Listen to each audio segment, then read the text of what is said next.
Wandering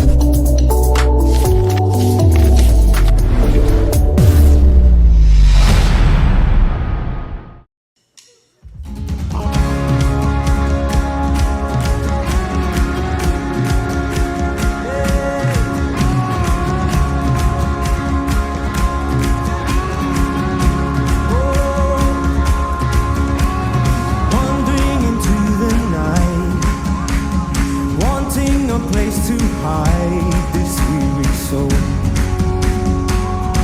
this bag of bones. And I try with all my might, but I just can't win the fight. I'm slowly drifting, a vagabond.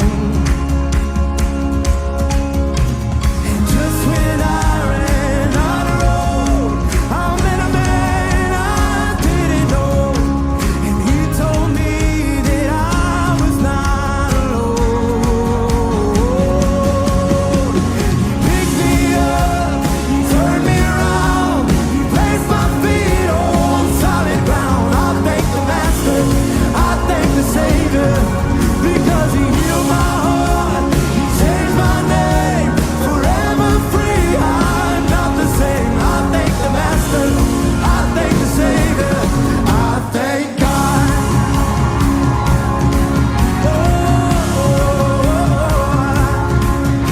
I cannot deny what I see. Got no choice but to believe. My doubts are burning like ashes in the wind. So long to my old friends. Burden and bitterness, you can just keep it moving. Hey, no, you ain't welcome here. From now till I walk streets of gold, I'll sing of how you saved my soul. This wayward son has found his way back home. Oh, he picked me up, turned me around, placed my feet on solid ground. I thank the Master, I thank the Savior, because he healed my heart, changed my name, forever free. I'm not the same. I thank the Master, I thank the Savior. Oh, I thank God.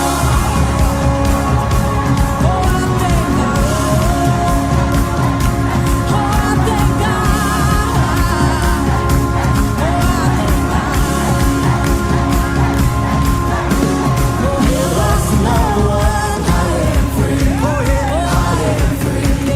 I am free. Lost another one. I am.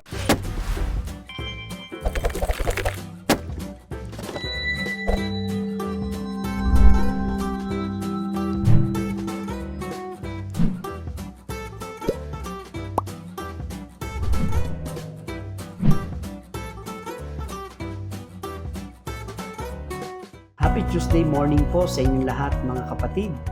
Kumusta po ang ating mga paggising sa umagang ito? Nawa, sama-sama nating nararanasan ang kaayusan ng ating mga lupang pangangatawan, maging ang ilan nating mga mahal sa buhay na nasa ibang lugar at ibang bansa na maaring ngayon naman ay hindi umaga at ngayon ay gabi sa kanila. Salamat sa Panginoon Diyos sa isang bagong araw na punong-puno ng pag-asa na ipinagkakaloob sa sangkatauhan. Magpapatuloy po tayo sa ating online morning devotion, ang ating Grab Food for the Soul, our daily dose for the nourishment of our soul. Ang ating pong pamagat ng ating pagbubulay-bulayan sa umagang ito po yung ikalawang bahagi ng ating pamagat na para huwag maligaw. At ang ating pong Bible reference ay mananatili doon sa John chapter 10 verse 27 at ganito ang sinasabi ng salita ng ating Panginoon, nakikinig sa akin ang aking mga tupa, nakikilala ko sila at sumusunod sila sa akin.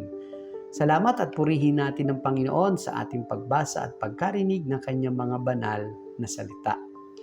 Ilan po sa mga katangian ng mga tupa ay merong matigas ang ulo, meron din namang mga makakalimutin at ito ang nagiging dahilan kung bakit madalas silang ay mga naliligaw. Kaya't kung saan ang pastol upang masigurado niya yung kanyang kawan, no, kanyang mga tupang inaalagaan ay hindi ito maligaw. So may mga pagkakataon na sa kanilang mga paglalakad ay kinakailangang papilahin ang mga tupa sapagkat kadalasan sila ay dumadaan sa ilang mga bukid, no? At kailangan sila sa gitna dumaan. So hindi pwede yung dalawang linya. So kinakailangan isang linya lang para po lahat sila ay makadaan ng maayos doon sa bukid o maaring yung pilapil na dadaanan nila. At may mga parte din na kinakailangan dumaan sila doon sa mga matataas, no? Kalagayan ng bundok, matataas na mga lugar. Kaya yung kanilang paglalakad, itong mga tupang ito, ay sabi nga ay may mga pagkakataon na sa gilid ng bundok na pwedeng mahulog ang isa sa mga tupa. Kaya naman po ito ay patuloy na pinapakita, no, sa ating pag-aaral, pagbubulay-bulay, na sumusunod lang ang tupa na kung sino yung maaring may pagkakataon na nasa unahan. At meron din naman mga pagkakataon na ang mga pastol, no, ay kinakailangan itong mapunta doon sa likuran, no, sa dulo. Sapagkat sabi nga ay minsan naroon yung mga mababangis na hayop katulad ng mga leon at iba pang mga hayop na gustong lapain, kainin itong mga tupa na ito. So kaya kinakailangan ay may panahon na nasa dulo yung shepherd. At bukod doon sa may mga nag-aabang na mga mababangis na hayop, ay baka maligaw yung mga nasa dulo at hindi na nabantayan, wala nakaalam kung saan napunta. So maliligaw lang yung tupa na nasa dulo. Kaya marami pong pagkakataon, sabi nga po, madalas nasa dulo yung shepherd. Sa kalagayan din po ng ating mga buhay, no, ang sabi nga po, katulad ng mga tupa, so tayo dito sa binabanggit ng ating talataan, ang hinaling tulad, dito yung mayroong mabuting pastol at mayroong mga tupa. So ganun din sa kalalagayan ng ating mga buhay, may mga tupa na liligaw ng landas, at kung saan minsan ay may mga tupa na matitigas ang ulo, at may mga panahon na hindi na sure yung kanyang tagapanguna.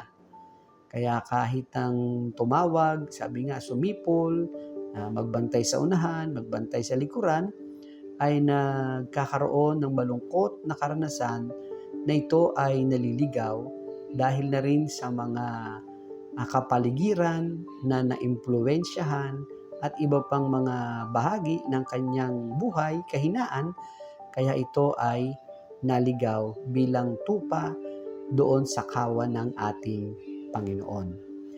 Ang wika nga po sa mga pastol, mga shepherd, ay meron tong ginagamit na tungkod, na itong tungkod na to ay parang question mark, yung malaking mahabang tungkod na mayroong parang kalawit, question mark, na ito ay ginagamit na panghila sa leeg ng mga tupa para maibalik sa pila. Kasi nga pag may mga nalalayo, naliligaw, naalis sa pila, so mayroong mahabang tungkod para abutin agad at maibalik sa linya. Sabi po, masakit yun. Pero sa kabila ng pagiging masakit na yon, ay nababalik naman sila agad sa pila. So, ganun din sa kalalagayan ng mga tupa ng ating Panginoon. So, kapag tayo ay naliligaw ng landas at nawawala sa linya o daan ng ating Panginoon, ang Panginoon ay nagsisikap na tayo ay maibalik doon sa ating tamang landasin. At may mga bahagi at pangyayari sa buhay natin na sa pagbabalik din ng ating Panginoon sa pagnanais na maibalik tayo doon sa tamang linya at landasin bilang tupa ng ating Panginoon, ay may mga panahon na kinakailangan nating masaktan. Ibig sabihin ay may kinakailangan tayong alisin, no? Na sa ating sarili ay medyo parang ayaw natin at masakit ito, pero kinakailangan gawin natin ito upang tayo ay patuloy na sumunod sa mabuting pastol. Kaya kung ayaw nating masaktan, huwag na tayong lumiko sa kaliwa o kanan, sa halip dumiretso na tayo doon sa nais ng Panginoon na ating tahakin. So, hindi lang naman tutuwid o pagdidisiplina yung tungkod. Ito rin ay sandata upang panlaban sa mga mababangis na hayop upang magsilbing poprotekta doon sa mga tupa.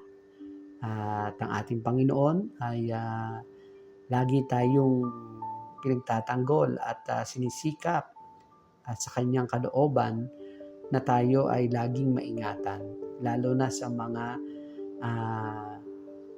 kilos, balak ng kaaway ng ating Panginoon upang tayo ay malayo sa tamang landasin ng ating buhay. Napakaganda po, no? Ang ganda-ganda ng relasyon ng tupa at ng pastol bilang larawan, no, na ating pinagbubulay-bulayan. Ganon din sa ating mga buhay ay napakaganda rin na tayo ay laging nagpapasailalim sa ating mabuting pastol at tayo bilang tupa ay laging nagsisikap, no, na makasunod at hindi mawala doon sa tamang landasin. Ngunit iiwan ko po sa inyo ang isang tanong, mga kapatid at mga kaibigan. Sa inyo po bang buhay, sa inyong kalalagayan ngayon, ay masasabi niyong siya ba ang pastol ng inyong buhay? Nais ko po kayo ipanalangin sa ilang sandali at tayo po ay manalangin. Panginoon, salamat po sa iyong mga salita na aming napagbulay-bulayan at salamat sa isang katanungan na patuloy naming titiyakin sa aming mga buhay na ikaw ang pastol ng aming buhay. Patuloy ko pong dinadalangin ng aking mga kapatid na sa araw na ito, papasok sa work, sa school, mga kapatid namin na may mga karamdaman, mga kapatid namin na may mga kahilingan, kaming lahat, Panginoon, ay nananampalataya ng iyong pag-iingat, karunungan, kalakasan, kagalingan ay matatanggap ng bawat isa sa amin. Ito po, Panginoon, ang aming samot dalangin sa pangalan ni Jesus na iyong bugtong na anak. Amen. Papuri at pasasalamat po sa ating Panginoon at salamat po sa inyong pagsama sa akin. A friendly reminder po sa bawat isa, be Christ-like in your workplace today. Pumayo po tayo at maglingkod.